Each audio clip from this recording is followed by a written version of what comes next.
Hello, everyone. I'm still in Asia this week and have had a lot of opportunity to meet with many different kinds of companies over here. We did a big workshop in Hong Kong and now we're in Tokyo. There's a lot of interest in AI, of course, and Galileo and human resources and the future of human resources. But I want to talk about something a little bit different that's philosophical, and it's come up in most of the meetings, and that is how we think about individual performance and performance management and performance in general in a world where we have increasingly intelligently AI-assisted work. Because you could make an argument that if the AI is smart enough, the performance of individuals may become either commoditized or changed entirely because of the intelligence behind it. And one of the other reasons I want to bring up this sort of philosophical topic is I want to talk about the difference between competition and performance. And particularly in this political realm, because we're witnessing in the United States a growth or increase in the focus on retribution, not competition. So I know that these are sort of big words and sort of complicated concepts, but I've been around long enough to think about this a lot, so I want to give you some things that I think will help. Okay, so in the political environment at the moment, and I'm talking about the United States, but you could look at Russia, you could look at Israel, you could look at a lot of other countries. There's a form of sort of domination going on where countries are trying to control their environments by dominating or in some way hurting the population or the enemies that they have. It's going on inside of the United States between the two political parties. It's going on to some degree between Israel and Palestine.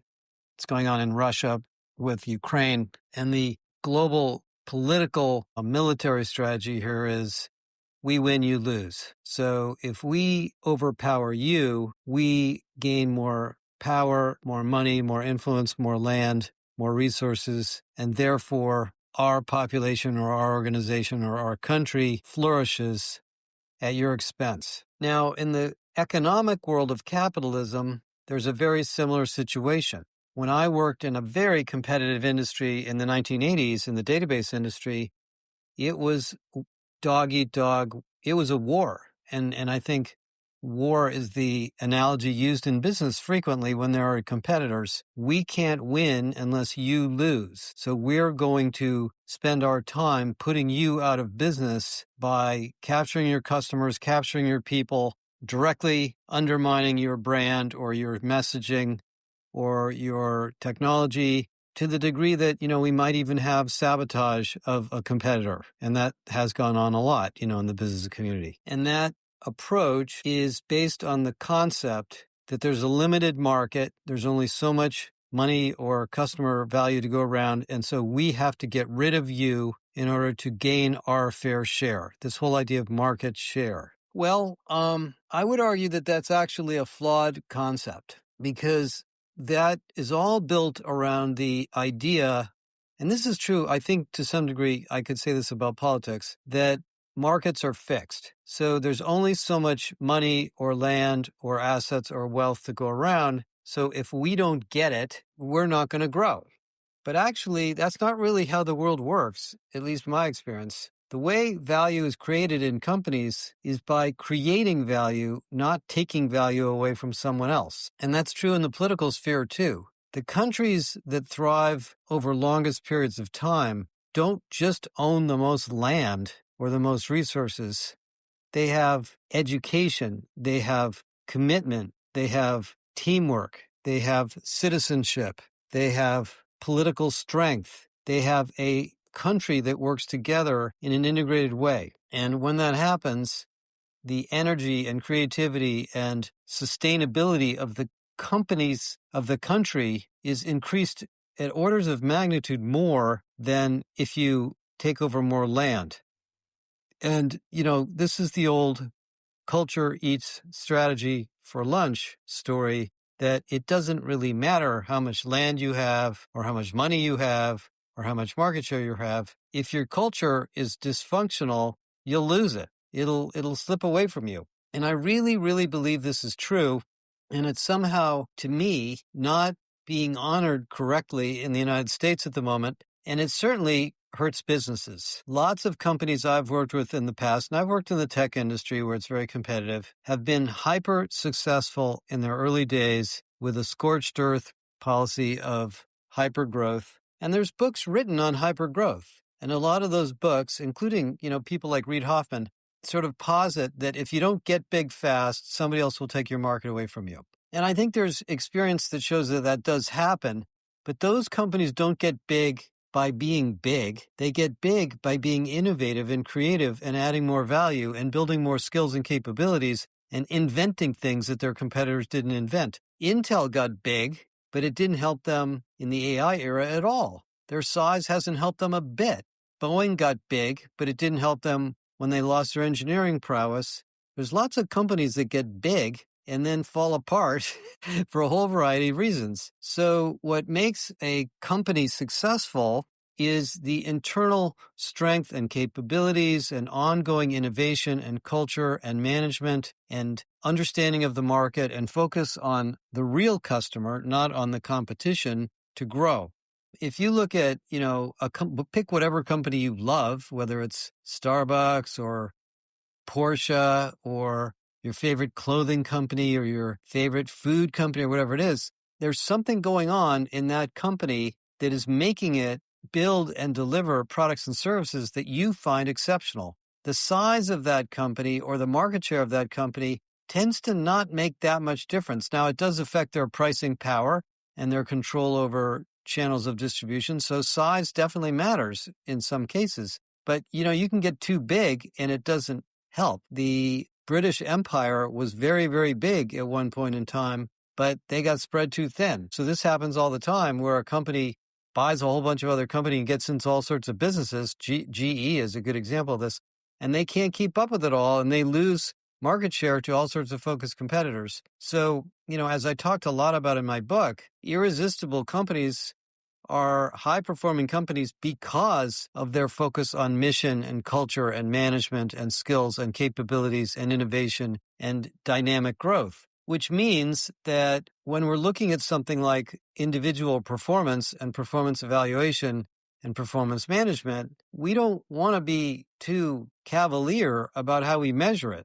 We have to decide, and I mean this at the C level, what are the behaviors and capabilities that make us who we are and make us successful. Hitting the numbers is not a capability. Hitting the numbers is a performance metric, but it doesn't really tell you as a manager or leader whether this person is contributing high value over the long run. It tells you what they're doing at the moment. So I am not a huge fan of QBRs and OKRs and goals and goals and goals and goals and goals and evaluating people entirely based on their goals. Now, that's not to say we don't want to hold people accountable for their goals. We do for two reasons. One is it's a way to differentiate performance, but the other is it's a way to keep people focused on what it is they should be doing because we all have 10,000 distractions every single minute of every day.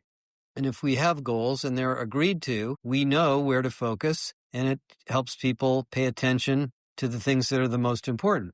But that can't be the only way you measure performance. You have to measure performance based on skills, on teamwork, on alignment with mission, on innovation, on creativity, on other things, whatever they may be in your company. You don't have to take the ones that I give you. And those things are going to exist regardless of AI. Now, I've done a lot of work with AI and we've been implementing Galileo now in a lot of companies and we know what it's like to give somebody a superpower tool. It does change somebody's performance profile. There will be people that will exceptionally outperform others with AI because they know how to use it. And they may change their performance profile relative to what they were doing before AI.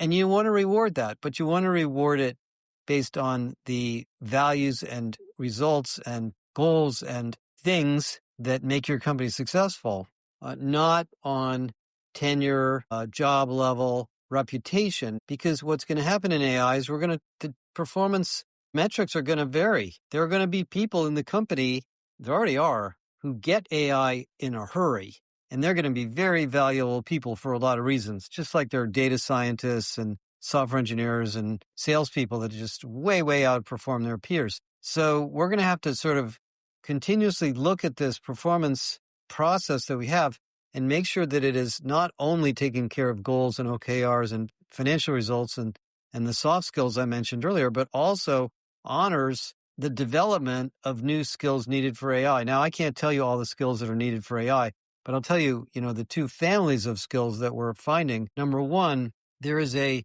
very complex set of skills needed to learn how to use these AI tools and generate prompts and talk to them and interpret results. So there's AI usage skills. And then there's systemic thinking or complex problem solving skills. Because what happens when you get access to an AI platform is a lot of the routine work that you used to spend a lot of time doing, the machine is doing for you. So you have more hours per week to think about the context of whatever it is you're trying to accomplish. You operate at a higher level. This just naturally happens with AI. So if you were an accounting clerk and that clerical part of your job went away, now maybe you're analyzing accounts receivable or you're analyzing cash flow. You're looking at things that are more business oriented and maybe cross-functional than you were before, because you're not just writing emails or sorting through incoming leads or, telling people how to change their password or whatever it was before. So there's these new families of skills. Generally speaking, performance management has been a debatable, ongoing, interesting area of HR for as long as I've remembered. It's moved from a rigorous up or out process in the 80s and 90s to a much more developmental process now, because we have much more of a shortage of skills than we used to have. And if the super worker thing continues, and by the way, there's a really good article in the Wall Street Journal today from the CEO of Walmart, basically saying that every single job in Walmart is being affected by AI. So you don't have to believe me. You can listen to him. Then we're going to have to think about, where does our performance process fit in our transformation to a super worker and super manager company. And so that's the reason I brought this up. But I want to go back to the beginning, which is the more philosophical issue of competition versus value creation. I think it's dangerously easy to fall into this zero-sum game thinking, where if we don't get there first and we don't, scratch the earth to get these customers faster than everybody else, there won't be anything left for us. Because that's not actually how it works in every market I've ever worked in. Regardless of the market share of your competition or how fast they're moving or how big they are, how many people they are, or whatever you might want to say, the customers that they win or the customers that they take over or the customers that do business with them are not beholden to them. They may have a contract and it may go on for a period of time, and there may be some barriers to entry. But if you define yourself purely as a predatory operation going after those customers one customer at a time, you're missing the opportunity to out-innovate them. I don't think NVIDIA spent that much time worrying about Intel, ever. They went off and they built graphic chips and AI chips and advanced mathematics, and now they're building cloud-based systems and all sorts of other things. And they were not worried about Intel's market share or Micron's market share or anybody else's or AMD's or anybody else's. They decided to build something that they felt was needed and add value in a new and different way. And look at how big they are now. And I think that's true of countries. One of the reasons that I do believe the education system and the sense of social justice and income inequality issues are important is because they create a growth and development and innovation and pioneering culture in countries that helps them thrive over time. Just as the business environment is changing at a light speed, so is the economic environment of countries. Who wins, quote unquote, the war of AI? By the way, I don't like this idea of wars. There's no winner or loser in AI because everybody's inventing it as fast as we can. If we get great AI engineers in the United States, we'll build great stuff, but we still have to take it to market. We still have to sell it. We still have to improve it. And those are not just educational issues. Those are issues of, do people want to live here? Does our economy support innovation and growth? Do we have a culture that supports new ideas? Are we diverse enough By the way, I'm not a fan of killing off diversity, even though I know why that's been going on. Are we diverse enough to attract smart people from different backgrounds? Same thing's true inside of companies. So thinking about performance as how many widgets you kind of produced and how much market share you created is a limited view of performance and success over a long period of time. So I don't have an answer to the problem of how we think about performance in the world of AI, but I can see the symptoms of change all over the place. We also got a lot of questions from many people the last week about how do I keep up? How do I reinvent myself? How do I help my employees reinvent themselves? At an individual level, and I think this is true in the country too as a whole, we're all a little bit nervous about what's going to happen to our jobs. Some people are very good at reskilling themselves, especially technical areas. Some people are not used to this. They don't have the time. They don't have the money. They don't have the physical energy because they may have kids at home or other issues going on in their life. And so I do believe that super worker companies are not only going to have a complete and sort of holistic view of performance and performance management, they're going to respect the fact that helping people, supporting people, inspiring people, energizing people is the key to AI transformation. You know, Walmart talks about it a bit in the Wall Street Journal article, but the companies that are going to move the fastest to implement or really maybe exploit is a better word, AI, are not just going to be the ones that have the largest IT departments. They're going to be the ones that learn and experiment and innovate and create and push the envelope on their business models to use this stuff. That's what Amazon's been doing. That's what, these big banks, all these companies that use AI already, they've been doing this without thinking about AI as a product or a technology because they've been creative in solving problems. And as you become better at the business you're in, you win market share, you win customers, you win employees, you win brand naturally. And so, I don't believe the AI war, if there is such a thing, is going to be a market share issue. I think it's going to be skills, culture, leadership, flexibility, development, and all of those touchy-feely things that we talk about in HR. Mark my words, we can replay this podcast 2 years from now when we know who the giant winners and the giant losers are in AI, and we'll see. Did the companies who bought a bunch of AI tools succeed, or did the companies that really learned how to reinvent themselves succeed? I think the latter will be the ones that have the greatest market cap, the greatest brand, and the greatest admiration 2 or 3 years from now. So anyway, the reason I bring this up is I've had a chance to meet a lot of new people, get a lot of interesting questions, and reflect on the culture of at least China and Hong Kong and Japan in the last 2 weeks. And then we'll spend a little more time here, and I'll be home next weekend and tell you a little bit more about how this all went. We're going to be at the SAP Connect conference in 1 week in Vegas. If you're an SAP customer, we have a big announcement that we'll maybe be there with SAP. I'll be doing a kickoff of the CHRO forum there, so I hope to see many of you there. We'll be at the Unleash conference in Paris in October, and lots of other things going on around here. We have some interesting things coming out on Super Manager I mentioned earlier. We're also going to be launching and introducing our research on work redesign, which has been going on for 6 months. You'll see that come out. I think that's member only. And if you want to get your hands on any of this stuff we're talking about, just get Galileo. Galileo has everything. All of our IP is in Galileo. You can buy it as an individual. You can buy it as a team. And if you get Galileo and Galileo Learn, you get all of our content and all of the development and support and coaching and our AI assistants all built in. Okay, that's it for now. And I hope you guys are all having a great weekend, and talk to everybody next week.